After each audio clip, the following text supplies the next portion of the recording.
ఈరోజు ప్రజాపాలన ప్రణాళిక పేరు మీద 99 రోజుల ప్రోగ్రామ్ లో భాగంగా రోడ్ సేఫ్టీ అవేర్నెస్ కు సంబంధించి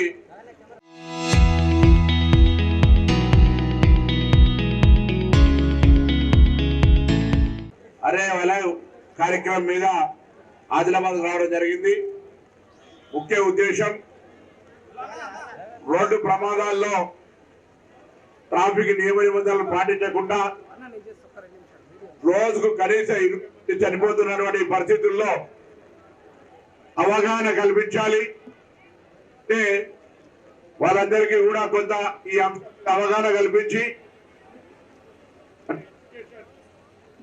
దాని తదుపరి 4 ఏళ్ళుగా అంటే ఎడ్యుకేషన్ చేయడము, దాని తర్వాత ఇంజనీరింగ్ లోపాలు ఏదైతే బ్లాక్ స్పాట్స్ వాటిని తొలగించడము, దాని తర్వాత ఎన్ఫోర్స్మెంట్ చేయడము, తదుపరి ఎక్కడైనా ఇబ్బంది కలిగితే అత్యవసరంగా ఎమర్జెన్సీ ప్రకారంగా వాళ్ళ ప్రాణాలు కాపాడటం.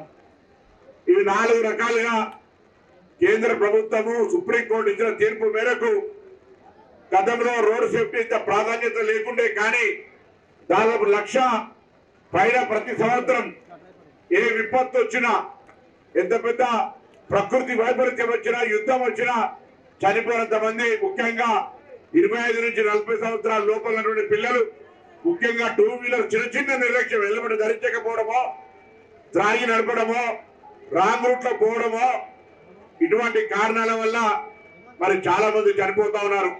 లేదా ఆగి ఉన్న లారీలు వెనక నుంచి వచ్చే వాహనం అక్కడ రేడియం స్టిక్కర్ రిఫ్లెక్టర్ లేకనో అట్లా గుద్దుకొని చనిపోయే పరిస్థితి జరుగుతుంది. కాబట్టి రవాణా శాఖ తరఫున అనేక సంస్కరణలు తీసుకొచ్చి ఈరోజు కేంద్ర రాష్ట్ర ప్రభుత్వాలు కలిసి మరి ట్రాఫిక్ పట్ల అవగాహన కలిగిన కార్యక్రమం తీసుకుంటా ఉన్నాం.